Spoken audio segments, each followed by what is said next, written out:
Bonjour et bienvenue à l'invité de Thierry. Nous sommes aujourd'hui au cœur du Lavaux et nous avons le plaisir d'accueillir Monsieur Cyril Séverin. Bonjour Monsieur Séverin. Bonjour, Vous êtes le propriétaire du domaine de Dalé, un des exactement. domaines les plus vieux domaines d'ailleurs, l'un des plus vieux domaines de la région si j'ai bonne mémoire. Alors le domaine a été fondé en 1392 et c'est vrai qu'au registre du commerce suisse, on est une des plus vieilles entités commerciales de Suisse. Ok. Alors avec à peine 15 000 hectares le vignoble suisse n'a vraiment aucune incidence sur la scène internationale. Pire encore, la consommation du vin suisse cette année a beaucoup reculé. Est-ce qu'il y a un désamour du vin suisse à l'égard? Est-ce que les Suisses ont un désamour à l'égard de leur propre vin?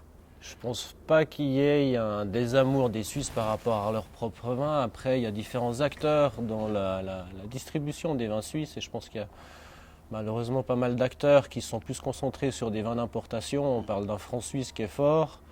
Il peut être péjoratif, il peut être un empêchement à l'exportation, mais je ne pense pas par rapport au vin suisse. Au contraire, c'est plutôt sur l'importation des vins où il y a des marges supplémentaires qui se sont créées avec cet euro qui est très faible pour les distributeurs et qui sont très intéressés par les vins étrangers, et surtout le grand marché des vins qui est le marché suisse alémanique, où c'est vrai qu'on a vu un recul des ventes des vins suisses au profit de vins étrangers. Alors, la qualité des vins suisses n'a jamais été mise en cause. Non. Mieux encore, elle s'est améliorée ces dernières années. Alors, quels sont par exemple les vrais atouts du vin suisse?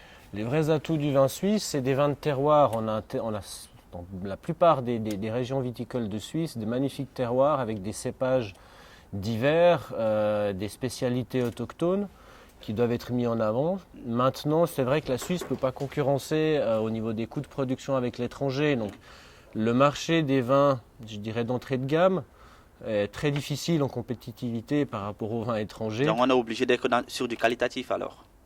On peut faire les deux. Il faut qu'il y ait de toute façon il y a un marché pour les deux. Maintenant, je pense que tout petit vigneron doit se concentrer, lui, sur des marchés qualitatifs. Ou alors, s'il produit uniquement certains types de cépages basiques qu'il peut vendre après sur des marchés de gros, laisser aux négociants de faire leur marché. Mais pour moi, selon nous, par exemple, notre philosophie de production, c'est uniquement le côté qualitatif qu'on met en avant. On a, comme vous disiez tout à l'heure, des petites productions en Suisse, que 15 000 hectares. Donc on doit se concentrer sur la qualité, essayer de donner une valeur ajoutée à notre vin, montrer le terroir que l'on a et des vins qui sont quand même, pour des amateurs de vin, différents en dégustation que des vins industriels.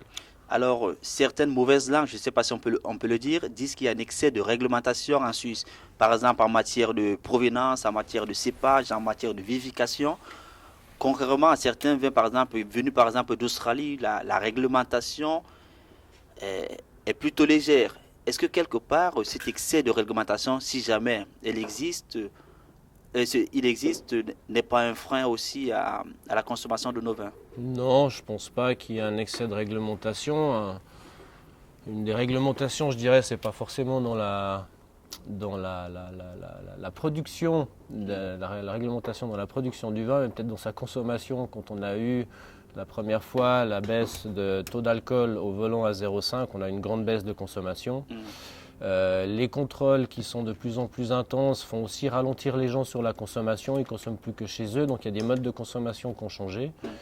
Par rapport aux vins étrangers, je ne pense pas que ce soit la réglementation qui mette un frein, mais plus les coûts de production qui peuvent être un frein. Et comme je disais tout à l'heure, on arrive avec des vins qui sont largement meilleurs marché et avec très peu de taxes sur l'importation, des quotas d'importation qui sont très hauts, et donc une concurrence de vins étrangers qui est importante maintenant en Suisse.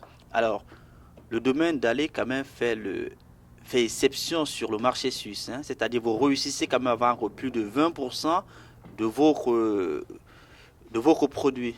Quel est par exemple le secret de votre réussite à vous? D'être allé à l'étranger régulièrement, de se concentrer sur certains marchés où les vins suisses ont un potentiel par rapport au type de vin que nous produisons et au palais de certains pays. Par exemple, si on prend sur le Japon, on exporte beaucoup sur le Japon, on a vraiment un marché potentiel sur la complexité entre la cuisine japonaise et les vins suisses. On travaille des vins en finesse. La cuisine japonaise est vraiment une cuisine de finesse. Il y a des accords aussi qui font entre la Suisse et le Japon. On n'a pas de taxes sur l'exportation ou l'importation au Japon. Il y a des marchés qui sont intéressants, il y en a d'autres qui le sont moins.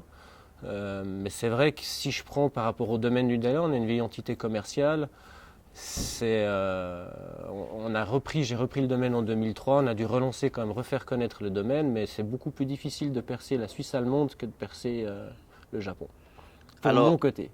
Alors, si par exemple quelqu'un venait visiter votre beau domaine, quels seraient les coups de cœur à proposer en termes de vin?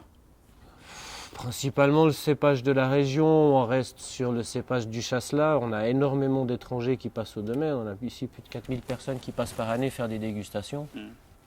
Et surtout ces dernières années, on voit toute la clientèle qui passe s'intéresser à des vins plus sur la finesse. Notre Chasselas, grande réserve qui fait qu'une fermentation, on travaille des Chasselas plus de gastronomie. Même notre rosé où on travaille aussi dans le même esprit, qui rencontre des vifs intérêts. Et puis après, sur les vins rouges, on a autant des pinots noirs qui sont comme un cépage traditionnel sur la région, comme des cépages plus complexes, plus riches, comme des merlots, cabernet ou syrah. Après, ça dépend en fonction des saisons. Sur l'été, c'est clair qu'on est plus sur des vins de fraîcheur, sur des chasselas, des rosés. Et en hiver, on peut partir sur des spécialités plus riches comme le sauvignon blanc ou le chardonnay. Est-ce que 2016 sera un bon cru? 2015. 2015 serait pour le moment est un très bon cru. Maintenant, moi, je ne dis qu'une fois que le vin est rentré, on voit le mou ou bien les vins en fermentation, à ce moment-là, on est sûr de la manière dont se déroule le procédé de vinification. On peut être sûr qu'on aura des sucres cette année. Maintenant, après, l'important, c'est d'avoir un bon équilibre également dans le vin. L'acidité va être importante, je pense, pour déterminer un grand millésime cette année et déterminer les dates des vendanges. Après, moi, je ne dis que la qualité une fois qu'elle est en cave. Merci M. Séverin pour ces explications. Avec plaisir. Quant à vous, nous vous donnons rendez-vous très prochainement avec un nouvel invité. Au revoir.